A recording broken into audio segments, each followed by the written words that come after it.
Msikilizaji wangu, katika sehemu ya pili na ya mwisho ya makala haya maalum ya upelelezi, kwenye sehemu ya kwanza tuliona jinsi ya kina mama mboga na wafanyabiashara wadogo hapa Kakamega wanavyopata mikopo ya dharura ya shilingi 500 tu kutoka kwa programu za simu, ilhali mzunguko wao wa kila siku ni wa maelfu ya pesa. Mimi ni Irene Nasimiyu. Na before kupenda kata faida yao. Nione natangulia kata njwe. Leo tunaingia nyuma ya pazia la kiteknolojia.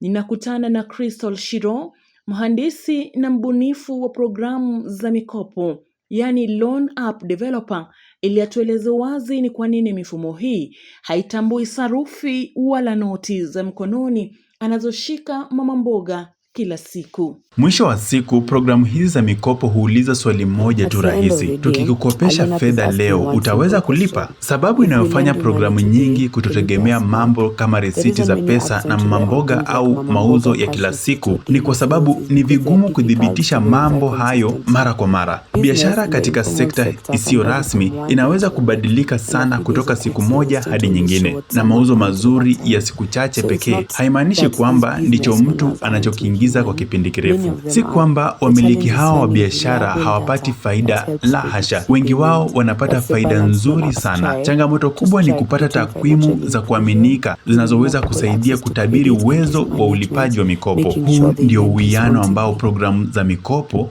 zinahitaji kuleta. Hapo ndipo penye mgongano mkubwa wa kiuchumi. Ili kurahisisha teknolojia hii kwa wafanyabiashara wetu, ninamrejesha tena Mwende Mkwanyaga, mtaalamu wa mifumo ya akili mnemba au AI kutoka AI Salon Kenya, atufafanulie hatua zinazofaa kuchukuliwa ili kuondoa ubaguzi huu wa mkopo mtandaoni. Habari njema ni kwamba upendeleo kwenye mifumo ya AI unaweza kupunguzwa. Kwa mfano, kampuni za kifedha zinaweza kubuni mifumo inayotambua uhalisia wa biashara za mama mboga badala ya kutegemea aina moja tu ya taarifa za kifedha.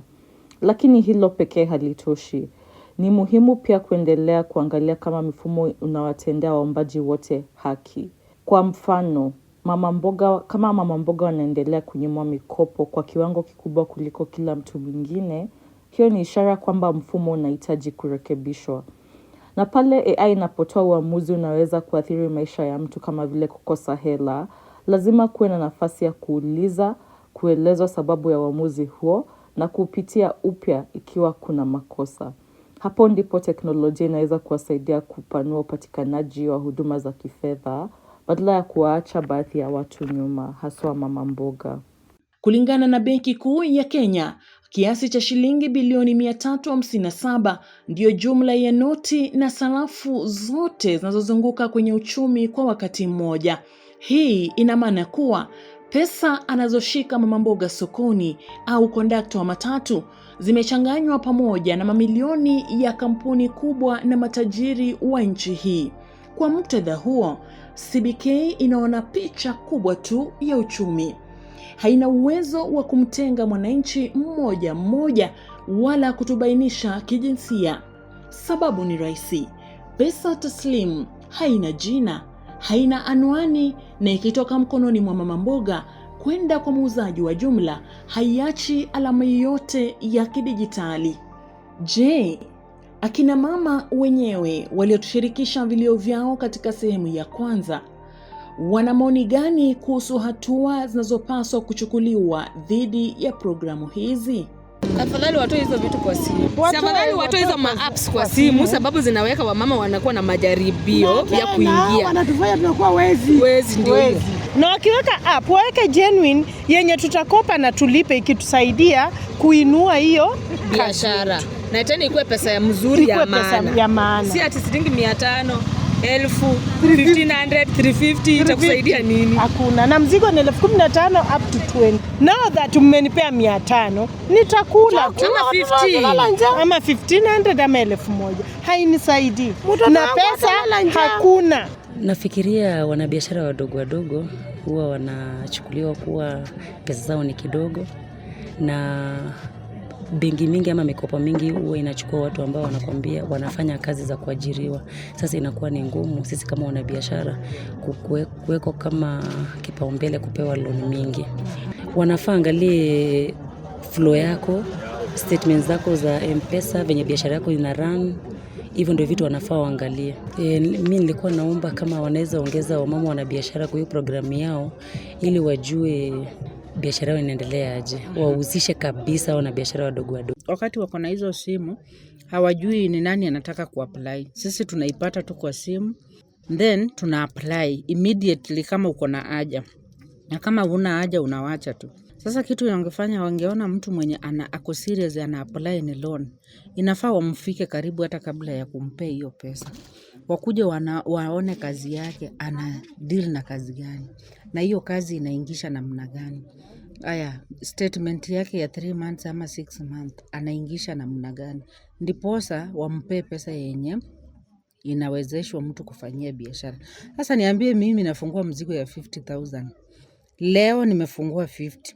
Alafu mtu unanipa 500. Una expect hiyo nifanye nini? Wakati mifumo ya kidijitali ikidai kuwa akina mama hawa ni hatari kuwakopesha, takwimu rasmi za kifedha katika kaunti ya Kakamega zinasema nini? Nilielekea katika ofisi za shirika la mikopo ndogo la kaunti ya Kakamega, yani Kakamega County Microfinance Corporation, na kufanya mahojiano ya kina na afisa mkuu mtendaji Nathan Oranga. Mwaka uliopita tulikuwa tumeweka katika budget zetu shilingi milioni 73 kwa kupeana kama mikopo, lakini maombi ya mikopo yakawa chini kidogo kuliko vile tulikuwa tunatarajia. Lakini mwaka huu naona kama response iko mzuri kidogo, maombi inakuja mingi, na kwa mfano mwezi uliopita, mwezi wa June peke yake, tumepata maombi na tukatoa mikopo hadi milioni 30, ambayo ni trend mzuri, na tukiendelea hivyo tunaona tukiweza kutoa mikopo mingi sana mwaka huu na in future.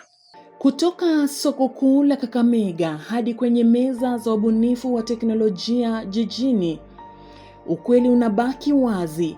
Teknolojia haina budi kuwa daraja la maendeleo na wala si ukuta wa kubagua. Ili gurudumu la uchumi usio rasmi liendelee mbele, kampuni za fintech lazima zishuke chini, ziondoe ubaguzi wa siri katika algorithm zao na kumtambua mama mboga si kama nambari tu kwenye televisheni, bali kama nguzo thabiti ya uchumi wa taifa. Mimi ni Irene Nasimiyu.